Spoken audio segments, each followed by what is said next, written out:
Hello, welcome to the Pitt Mailbag Show from the Pittsburgh Post-Gazette. We're your Pitt beat writers, Christopher Carter and Stephen Thompson here, as always, reporting on the Pitt Panthers. We're going to be doing a basketball-focused show. You can always get the show on your favorite podcasting apps on YouTube. Like this video if you enjoy it. Subscribe to this channel to get all of your Tuesday Pitt Mailbag Show, as well as the daily content that comes out from all of our sports writers here at the Pittsburgh Post-Gazette. As always, you can email your questions, post them on to X, Blue Sky, wherever you do your social medias. Hit us up for your questions. We got 3 questions today on Pitt basketball and the state that they're in. Stephen, it has not been a good, I'd say, 2 months for Pitt basketball at this point. No, maybe a month and a half. About 5 or 6 weeks. Yeah, really ever since that Duke game on the 7th of January that was.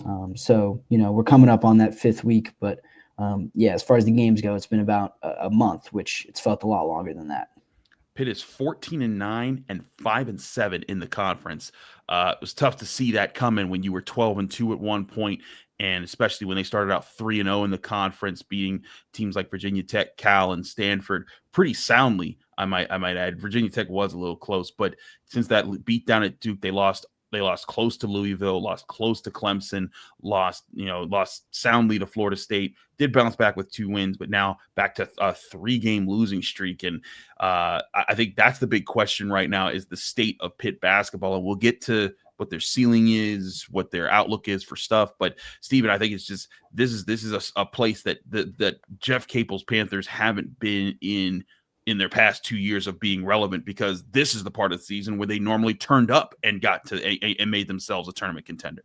Yeah, absolutely. I mean, that was one of the defining, parts of both last year and the year before was more of a rough start, and then they kind of hit their stride later in the year. And I think that's what you assumed, even with the strong start that Pitt had. You kind of thought, oh, this is a bonus. This is not something that they've enjoyed, is a really strong start.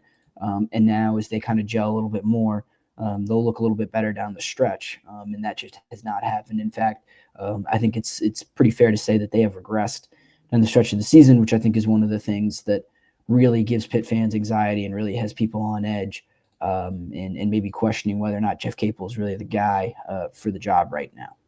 Understandably so after the troubles, but let's deal with what's going on right now. We'll get to bigger picture things, big picture things there now. Stephen, you were there in Chapel Hill for that game, and one of the biggest things that came out of the game on top of the loss was the injury to Damian Dunn.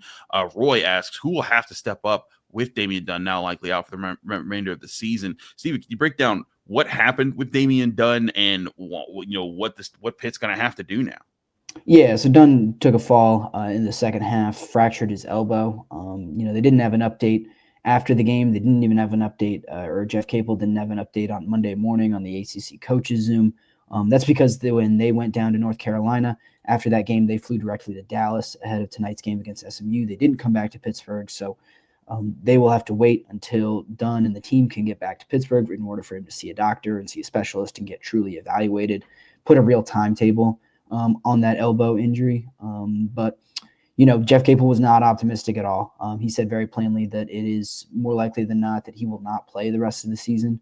So that's a real bummer for Dunn in his last year of college eligibility. It's a big blow for Pitt, who had really relied on him as a really solid perimeter defender and a scorer and a strong shooter. The silver lining to this is that they've dealt with it before. He had that thumb injury that kept him out for 6 weeks early in the year, and Pitt actually played pretty well. The competition wasn't always at the same level, but they beat Ohio State. That's so far their best win of the year without Dunn in the lineup. Even that Stanford win looks better with every with each passing week, with each passing game. They're having a pretty good season as well. So Pitt was able to beat some good teams even without Dunn in the lineup, and they did it largely because Brandon Cummings was really outstanding during that stretch. In the 7 games that Dunn missed, he was recovering from that thumb injury. Pitt went 6-1. Cummings played about 19 minutes a game, but was scoring 11 points per game, 74% true shooting, doing it really efficiently.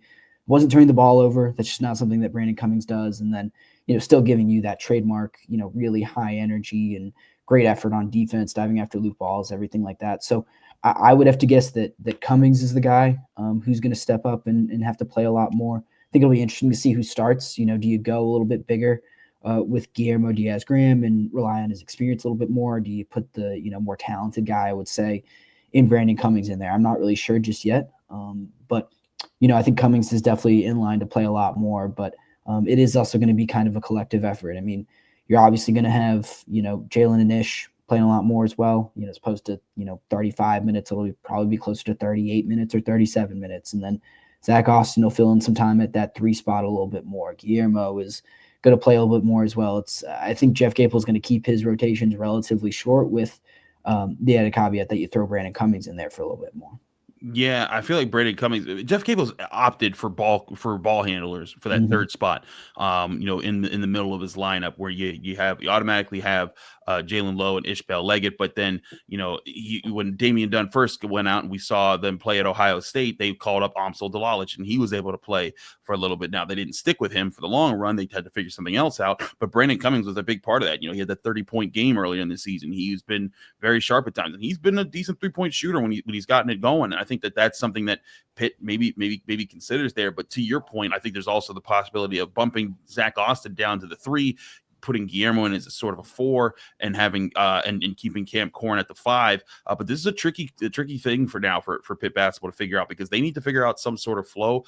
Clearly, teams are prioritizing trying to take away Jaland Lowe's left hand. They're trying to take away Ishmael Leggett's ability to try to take over games. And so they're trying to force Pitt to win with other players. Brandon Cummings, if he can become a scoring threat, that could be that other player that forces now defenses to consider all these other things. They need something, though. They need a spark, and it's tough to find one with Damian Dunn. He wasn't all the answers, but he at least brought you some veteran grit and some toughness on defense, and some of the intermittent things that, like the hard janitor work that you do as a guard in basketball, and that's going to be the thing that they need to find a way to make up for somehow.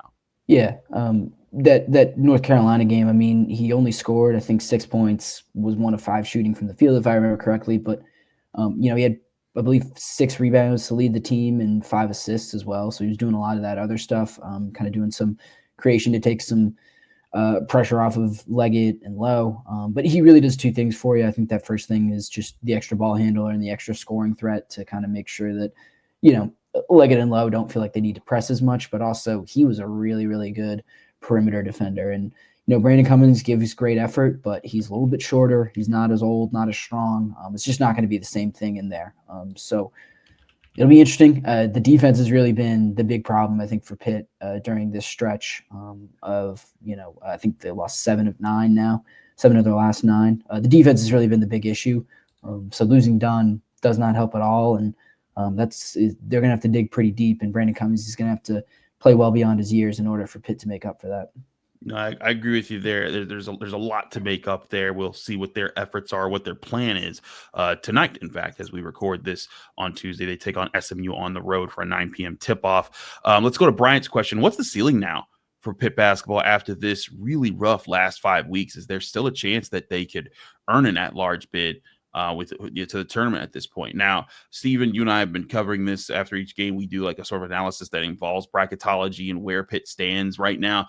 And it's crazy. About a month ago or 5 weeks ago, when before this stretch started where they've lost 7 of 9, they were, a lot of people considered them like almost a lock in a lot of places. They were looking like a 4 or 5 seed in some places, and now they've pushed themselves way out of the picture. They're still, Joe Lunardi still has them in his next 4 out, which I think is a grace for Pitt right now, because I think there's a lot of people that kind of want to just write them off entirely, and next 4 out isn't exactly a good place to be either, because that means you still have to do a lot of climbing, and they don't have a lot of teams that they could beat that could help them with that climb. SMU could be part of that. They're in the first 4 out conversation.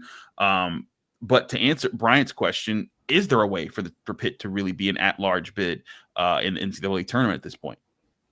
There is. One of these, analytics sites that I really like to use is called Bartorvik, and they do a lot of, NCAA tournament projections. And right now they have Pitt in the first 4 out. So still kind of on the bubble, still hanging around, really off the strength of that really strong, non-conference resume, which is much better than it was a year ago. Pitt is actually still, at least according to KenPom as well, I think favored in the vast majority of their last, I believe it's 8 games, if I'm reading this correctly. They're projected to lose tonight to SMU, and then again on the road at Louisville. That would, if they went 6-2 down the stretch, that put them at 20-11, which is exactly where they were going into the NCAA or the ACC tournament. Actually, that's one game behind where they were going into the ACC tournament last year. So they really aren't that far off from where they were, a year ago. It's still possible, but honestly, I think the timing of these losses is really going to hurt them. Right. As much as their strong end of the year didn't help them as much, I really think that if the lasting image of people in your mind is you losing to Virginia in February, if it's, losing on the road to a North Carolina team that probably isn't going to make the tournament, just the ACC is not strong enough, I think, for people to, even respect what you might call a decent loss in conference play. So it's an outside chance. I think the computers like Pitt a lot more than, maybe the eye test does at this point.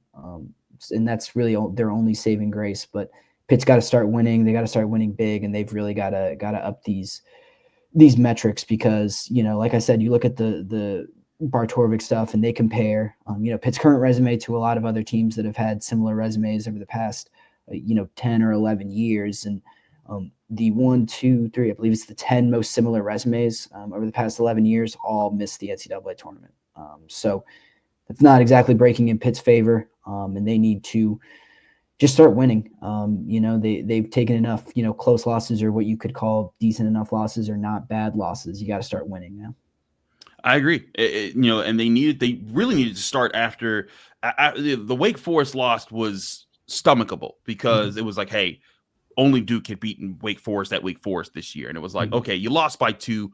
That's not a bad loss. It's a quad 1 road loss. Disappointing. Not that horrible. But then and even the North Carolina loss, not that terrible. Their quad 1 road loss by themselves. Now, but when you sandwich Virginia in between that and the way they lost to Virginia, losing to Virginia at all would have been bad. But then you lose to them by 15 at home. Yeah. Like that kills all the grace that you had built up in the places where Brackatellis is like looking at Michael DeCourcy. He even has Pitt in his first 4 outs. Like there's still that there, but you can't have any more of those Virginia type losses. We had been saying after their 4-game losing streak, okay, they spent their capital that they built up with the goodwill of their wins. Now they need to get back to what they were doing early on. Now I feel like they're in debt at this point. They got to find a way to dig their way out. A road win over SMU would be huge because it would at least, and not huge in that it fixes everything, but huge to say, okay, the buck stopped here. Now you can start back your climb because Miami, Syracuse, Notre Dame, Georgia Tech, those are 3 games that Pitt not only should win, but needs to win in there. And if you could throw in an SMU win in there, then you set yourself up for maybe Louisville could be the game that puts you back in that conversation because a win at Louisville, I think, could change things. But to your point, Pitt's been playing terribly. They've now lost 3 straight, 7 of their last 9. That's not a way to entice people to want to pick you to be in March Madness. So if they're going to go down the stretch here in their final, 8 games they have left? Yeah, 8 games they have left in the regular season right now. I'd say they need to win 8 of them. Excuse me. 8 games, then you win 6 of them to get there, like you're saying, just to even be in that conversation. And then that's still just to set themselves up just to get to the ACC tournament, where I think they're probably going to end up with maybe 1 bye if they're lucky, and they need to win 2 games there. So, I really think Pitt's ticket right now, after the Virginia hole that it dug itself, is 23 wins. And before I was saying get to 21 wins before the ACC tournament. Don't have any bad losses. I think you're going to be in because the metrics have them in a much better place. But now I'm not so sure. Now you need the exclamation point. So to me, if there's a chance to get in at-large bids, it's 23 wins, however which way you get there. If they win out and they get there, so if they win 8, that's 22 wins. Win out, win an ACC tournament game, then I think you could say, okay, you're confident that you're in there. But winning out is going to be tough when you're playing at SMU and at Louisville. And you're not even playing that well. So realistically, it's tough to see them making it at this point. But there is a path. They're going to be the ones that have to dig it. But let's say they don't make it. Kevin asked us this question. Do you think Pitt would shell out money to participate or host an NIT game or participate at all? I know last year was more bubble worthy, but this year, would it make sense? Now, Stephen, I had it from my sources that it wasn't just the it wasn't just that they were bubble worthy and they didn't make it last year that led to skipping the NIT. There were a lot of factors in there. Bub Carrington was a factor as far as, he was getting, there was questions about the NBA draft. There were some players with some family members that weren't doing too well, and there were some concerns that they needed to kind of get home and spend time with them. And there were a lot of factors that played into it on top of, on top of Pitt feeling that they should have been in there. And that's not what I'm saying is that's not the only reason. The NIT is a tricky thing now because, people say, oh, you're disrespecting it by turning it down. You're saying you were too good for it. NIT doesn't make you money anymore. It's an extra frivolous thing. It'd be nice if Pitt hosted a game or two in the postseason and but fans who's going to come to the NIT tournament at Pitt? Is it really going to do anything for you? And it's not like a thing where I think you're questioning, does Pitt have the heart to show up in the NIT tournament? It's more of does Pitt want the investment of showing up in the NIT tournament? Yeah. In my mind, it has less to do with, the money or the costs and more to do with the fact that Pitt is going to go through a lot more roster turnover than they did last year. And I think every day, every hour, every second is really vital in the transfer portal era. Being able to scout, devote all of your resources to scouting and recruiting and figuring out which players you're going to retain and which players you're going to have to bring in and replace. I think that's really important as well. So last year, you were losing Blake Hinson and Bub Carrington, and those were really important pieces to replace, and Pitt had a lot of work to do in that area. They're going to lose even more this year with Dunn leaving. Ishmael Leggett's in his last year of eligibility. Zach Austin is going to leave as well. And then you got to figure out your front court, which has been a little bit underwhelming so far this year. So there's a lot to figure out for Pitt. And so in my mind, it has less to do with the cost of either hosting or traveling to a game or two in the NIT. And it has more to do with the fact that this team, whatever team you do field in the NCAA tournament, is going to look dramatically different from the one that starts opening day next November, or I guess this November 2025. So I would be more concerned with turning the roster over, figuring out, who's going to be here and who's not before I worry about maybe getting an extra game or two of practice or extra game or two of experience, in the NIT.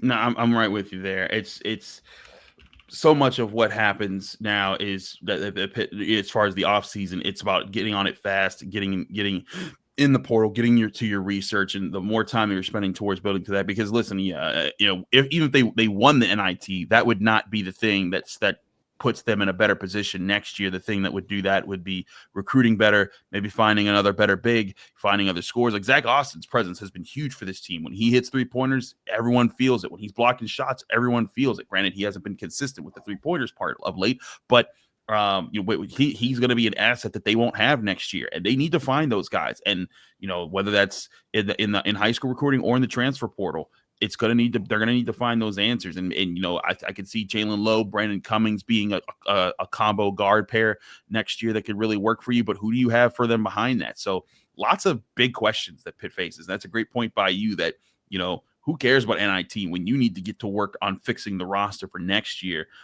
in that situation. So, Kevin, thanks for your question there, and thanks to Bryant and Roy as well for your questions. We are Pitt beat writers for the Pittsburgh Post-Gazette, Christopher Card and Stephen Thompson.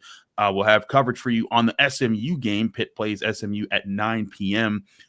This evening, and then they play Miami at home at noon. We'll have all your updates here at the Pittsburgh Post-Gazette. Subscribe to the Pittsburgh Post-Gazette and go to check us out at post-gazette.com. Remember, this mailbag show is every Tuesday on your favorite podcasting apps and on YouTube. Like this video if you enjoy it. Subscribe to this channel to get all of the daily content that comes from all of our sports writers here at the Pittsburgh Post-Gazette. Back here next week with more from your Pitt beat writers.